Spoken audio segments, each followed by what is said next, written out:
Hello friends, कैसे हैं आप सब। I hope you all are very well. पहले दोस्तों CUCET पॉइंट पे आप सभी का स्वागत है। हमारा ये चैनल जो है वो स्पेशली डेडिकेटेड है उन बच्चों के लिए जो CUCET या फिर किसी बड़े सेंट्रल यूनिवर्सिटी का एंट्रेंस वो देने वाले हैं। हम लोग एक एक पॉइंट पे बात करेंगे। आप सभी, आपके जितने भी डाउट्स होंगे उन सबको देखेंगे, साथ ही कुछ नई चीज़ें जुड़ने वाली हैं उनको देखेंगे।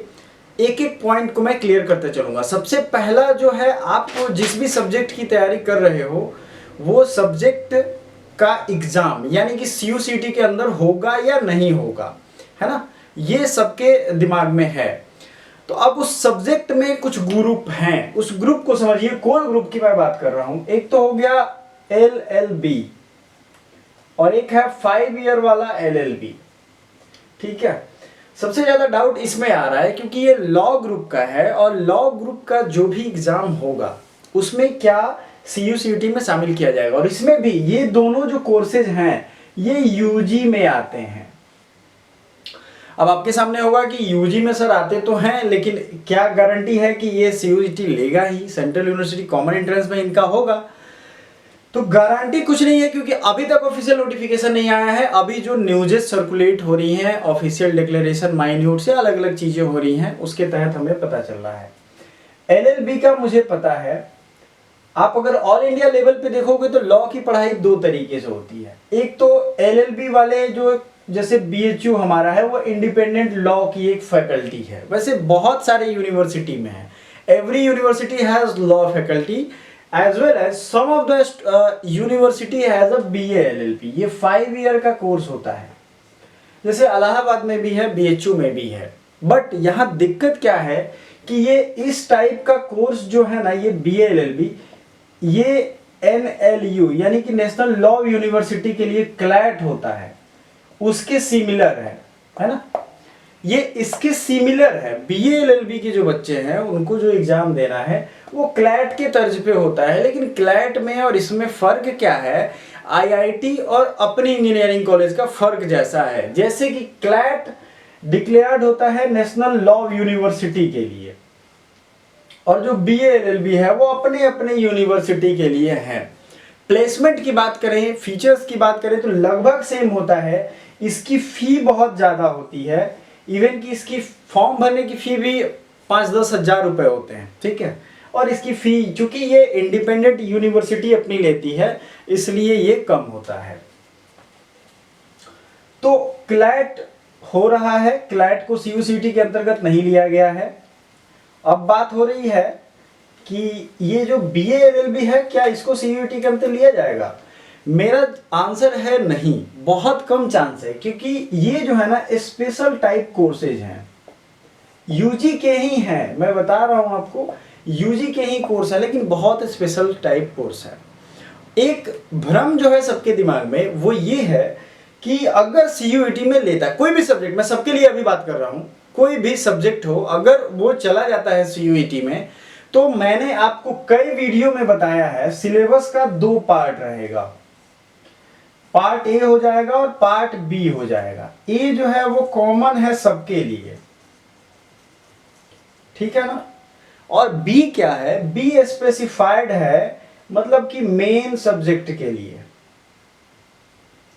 अब ये दोनों को जरा समझो, मैंने बहुत डिटेल में बताया। मैं नीचे हर सब्जेक्ट की, जैसे BA में कैसे तैयारी करना है, BSc में, एग्रीकल्चर में, LLB में, सबका मैंने बनाया है। मास्टर्स का चूंकि मैं खुद टॉपर रहा हूं, रैंक 1 था मेरा, तो मैंने मास्टर्स का भी बनाया है कि क्या हो सकता है। अब कॉमन की जो सिलेबस है उसमें क्या क्या है? लॉजिकल रीजनिंग LRDI है, इंग्लिश है, और क्या है?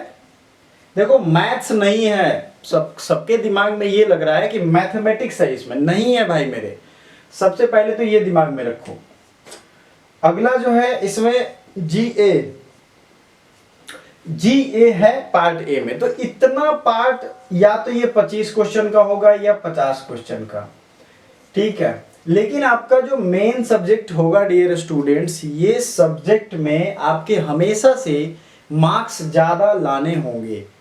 अभी जो बच्चे कंफ्यूज हैं वो कर क्या रहे हैं कि किसी की पढ़ाई नहीं कर रहे हैं। मैं बता रहा हूं किसके चक्कर में, सीयूईटी के चक्कर में। और सीयूईटी में क्या बदलेगा, ये 25 क्वेश्चन बदलेगा भाई, ये पार्ट ए बदलने वाला है, ये थोड़ी ना बदलेगा यार। आप अगर बीएससी का एग्जाम दोगे तो आईएससी से सवाल पूछेगा, एमएससी का दोगे बीएससी से पूछेगा। तो सवाल ये है कि क्या मैं आपसे पूछ रहा हूं, आपका कमेंट मैं चाहता हूं, लाइव देख रहे हो तो कमेंट बॉक्स में हमें टाइप करके बताओ कि क्या आपने अभी सोचा कि अभी ये राइट टाइम है तैयारी शुरू करने का। एकदम राइट टाइम है, यही राइट टाइम है, क्योंकि फॉर्म आ जाने के बाद कभी आप तैयारी शुरू नहीं कर पाओगे। फॉर्म भरने में आदमी थक जाता है, अब कल से करेंगे, कल से करेंगे, कल से करेंगे, कल से करते करते एग्जाम आ जाता है। ठीक है, तो ये चीजें ध्यान रखो कि ये जो पार्ट बी का कुछ भी सिलेबस चेंज नहीं होने वाला है। जो बच्चे ये हंस रहे हैं, समझ रहे हैं कि ना सब कुछ बदल जाएगा, ऐसा मतलब यूजी के सिलेबस में कंप्यूटर साइंस का क्वेश्चन पूछ देगा, है ना, और चांद ग्रह का जो है रॉकेट लॉन्चर कितने स्पीड से जाएगा, ये कुछ नहीं पूछेगा। ना स्पेस साइंस पूछने वाला है। अगर आप बीए का दे रहे हो तो बीए के लेवल का जैसे सवाल पहले पूछता था वैसे पूछेगा। एक कंफ्यूजन और है कुछ लोगों का, कुछ लोगों को ये लग रहा है कि ये पार्ट ए जो आया है, ये पार्ट ए दूसरे दुनिया से आया है। ऐसा नहीं है। बीए में पहले भी मैथ पूछता था, एलआर पूछता था, इंग्लिश लैंग्वेज था वो पूछता था। इंग्लिश के साथ इस बार 13 और लैंग्वेज आएंगे, तो घबराना नहीं है, इंग्लिश हिंदी उर्दू सब होगा उसमें। अब यहां दिक्कत क्या है, कुछ लोगों को लग रहा है कि ये पार्ट ए जो है, ये पार्ट ए आएगा एकदम धम से गिर जाएगा आसमान से। कुछ सब्जेक्ट वालों के लिए तो गिरेगा। एग्रीकल्चर में ये पहले से था, मैथ रीजनिंग उनमें 20 क्वेश्चन आता था, बीएचयू की मैं बात कर रहा हूं, तो वो तो होता था। बट क्या सारे लोगों में ऐसा होता था? नहीं। लॉ में भी ये चीजें थी, पहले थी। अब पहले 150 क्वेश्चन का एग्जाम होता था, मान लो 50 क्वेश्चन उसने इधर कर दिए और 100 क्वेश्चन इधर कर दिए, तो तुम्हारा फंडामेंटली ओरिजिनली सिलेबस कुछ नहीं बदला। ये सबको समझना पड़ेगा, और सब लोग समझ गए होंगे तो लाइक कर दो वीडियो, और दोस्तों को शेयर करके ये इन्फॉर्मेशन उनके दिमाग में डालो कि फालतू का जो लोग होशियार हैं वो पढ़ रहे हैं, ये भी मैं जान रहा हूं। हमारी पेड कोर्सेज चल रही हैं, आप डिस्क्रिप्शन में व्हाट्सएप का लिंक है, वहां से कांटेक्ट करके और पूछ सकते हो। 1250 प्राइस है, यूनिवर्सल है। आप एंट्रेंस एडमिशन तक पढ़ो, सारी काउंसलिंग सब कुछ आपको हम व्यवस्था करके देंगे। ठीक है, चलिए अब ये डाउट आई थिंक आपको क्लियर हो गया होगा कि क्या सिलेबस कितना, मतलब ऐसा नहीं था कि ज्योग्राफी का अगर आप पीजी का एंट्रेंस दे रहे हो तो उसमें वर्ल्ड हिस्ट्री से सवाल पूछ देगा। वो ना पहले होता था ना आज होगा। सबके लिए कॉमन क्या होगा? कॉमन पार्ट ए होगा। ठीक है, ये चीजें समझ गए होंगे लोग, इससे ज्यादा कुछ नहीं है आपको समझाने का। अगला है कि एलएलबी और बीएलएलबी, ये एलएलबी में 2021 का क्वेश्चन हमने अपलोड कर दिया है, देख लीजिए उसे। सबका पार्ट बाय पार्ट भी अलग अलग कर देंगे। अब आते हैं पीजी और यूजी पे। यूजी का डिक्लेयर है कि सीयूईटी होगा। पीजी में क्या हुआ है कि डीयू ने, दिल्ली यूनिवर्सिटी ने एक नोटिस जारी किया कि नहीं भाई पीजी हम नहीं ले पाएंगे। ठीक है, तो बीएचयू ने भी पीछे पीछे बहती गंगा में हाथ धो दिया कि लग रहा है हम भी नहीं ले पाएंगे। अभी ये ऑफिशियली नहीं आया है, इनका ऑफिशियली हो चुका है। होता क्या है कि ये बड़ी बड़ी प्रीमियर इंस्टीट्यूशंस हैं इंडिया की, तो अब जब ये कहेंगे तो इनको भी लगता है कि नहीं हम कैसे पीछे रह जाएं, तो ये भी उसी धारा में बहने लगते हैं। फिर इनके पीछे इलाहाबाद यूनिवर्सिटी का आएगा, है ना, एएलयू। फिर जेएमआई का आएगा। जेएमआई ने तो इतना तक कह दिया कि हम नहीं लेंगे, तो वो अभी ऑफिशियल सबका आएगा एक लिस्ट। टोटल 54 यूनिवर्सिटी को लेना है। अल्टीमेटली फाइनली देखते हैं 45 होता है, 50 होता है या 54 से ज्यादा होगा। सब कुछ आपको एनटीए की वेबसाइट पे मिल जाएगा। मैं वेबसाइट अगले वीडियो में दिखा दूंगा। सारे क्वेश्चन का जवाब उस वेबसाइट पे आपको ऑटोमेटिकली है, कहीं भी भटकने की जरूरत नहीं है। तो पीजी में दिक्कत क्या है कि बीएचयू में पहले से ही कॉमन एंट्रेंस हो रहा है। ध्यान से सुनिए, पीजी वाले बच्चे, कॉमन हो रहा है। तो अब सीयूईटी में चूंकि पीजी हर यूनिवर्सिटी में है नहीं और यहाँ वाले कोर्सेज हर जगह नहीं है, तो ये कंफ्यूजन हो जाएगा। तो इसलिए इस बार सिर्फ यूजी के 10 लाख बच्चे हो जाएंगे अगर सीयूईटी में एग्जाम होगा तो। समझ रहे हो आप लोग? तो 10 लाख बच्चों का, और फिर ये पीजी में बहुत सारे सेक्शन हो जाएंगे, बहुत सारे स्ट्रक्चर हो जाएंगे। अलग अलग यूनिवर्सिटी में अलग अलग पीजी कोर्सेज हैं। तो समझ लो आपकी 10 लाख का लेना ज़्यादा आसान है, लेकिन अगर ये 2 लाख भी हैं तो इनके कोर्सेज इतने ज़्यादा हैं। कॉन्फ्लिक्ट मैनेजमेंट बीएचयू में है और कहीं है ही नहीं। जेएनयू में लैंग्वेज कराते हैं पीजी से, वैसा फिर और किसी यूनिवर्सिटी में नहीं है। तो समझ रहे हो ना, ये डाइवर्सिटी हो जाएगा। तो इसको बनाने के लिए हमें लग रहा है 1 साल का और समय लगेगा। लेकिन जो बच्चे बीएचयू में पीजी देने वाले हैं उनको बता दें, पीजी का, एमए का और एमएससी का दोनों का प्लेलिस्ट है, देखिए उसको। और उसमें से प्रीवियस ईयर के क्वेश्चन पेपर भी देखोगे तो आपको मैंने क्लियरली बताया है कि वो एमए कॉमन एंट्रेंस ही होता है। चलो ठीक है, तो ये चीजें आपने देख ली। अब बात करते हैं सिलेबस क्या रहेगा। सिलेबस हमने देख लिया। यूनिवर्सिटी कौन सी आपकी ड्रीम यूनिवर्सिटी इसमें आएगी, ये ध्यान रखना। जो आपके घर से भी पास पड़े, आपको ज्यादा तकलीफ भी ना उठे, ड्रीम यूनिवर्सिटी आपकी आ जाएगी।